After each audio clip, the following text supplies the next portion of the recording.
Les livres dont vous êtes le héros, mais surtout les défis fantastiques parce qu'ils sont issus des Fighting Fantasy. Vous savez, là, les livres écrits par Ian Livingstone et Steve Jackson en 1982, dont le premier volume, c'est Le Sorcier de la Montagne de Feu.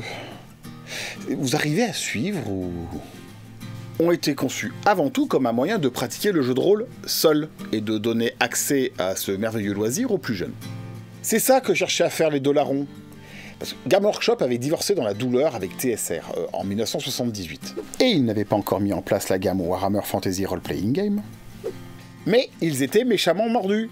Et ils voulaient faire découvrir ce loisir à un maximum de monde. D'ailleurs, dans un interview, les de Lascar expliquaient qu'il c'était singulièrement compliqué d'expliquer le jeu de rôle à quelqu'un qui n'avait jamais joué. Et on a tous rencontré cette difficulté-là. Et que la seule solution, c'était de faire participer à une partie. Et pas YouTube, hein, pour mater un actual play. Bien que, entre nous, je suis pas certain que mater un actual play soit la meilleure méthode pour voir comment pratiquer ce noble art. Oui, parce que là, vous êtes assis confortablement dans votre siège, là, dans votre canapé, là, vous ne voyez pas le problème. En 2024, il y a des milliers de jeux de rôle, des centaines de milliers de scénarios qui foisonnent sur Internet. Non, je déconne, ça reste un loisir de niche quand même. Si ça progresse dans l'ensemble, c'est pas les ventes de la PS5 non plus, hein. Qu'est-ce que je voulais dire? Ah oui, en 1982, le jeu de rôle c'est encore assez rare. Hein. Et puis c'est complètement associé au wargame. Pour ceux qui connaissent pas ou qui croient connaître, hein, faut quand même que je fasse une petite vidéo sur le sujet de ces jours. Bref. Tiens, ça faisait longtemps que j'avais pas dit bref. Bref, il fallait trouver un moyen d'accélérer le développement du jeu de rôle. Et l'idée, c'est ça.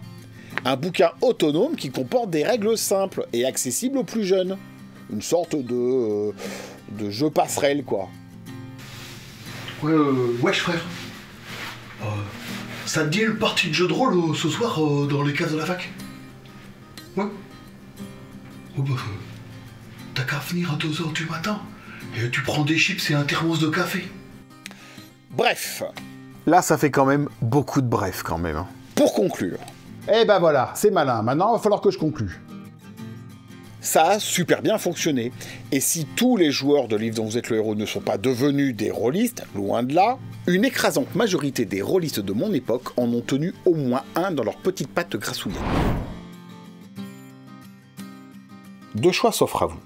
Retournez en 32 pour se voir offrir encore plus de possibilités d'interaction avec cette exceptionnelle vidéo. Pour cela, allez en 32. Je sais, c'est un peu con comme formulation. Ou bien, allons ensemble découvrir l'œil noir qui a bien profité des livres dont vous êtes le héros pour s'installer en France. Et pour cela, allez en 21. Voilà, là c'est bien dit.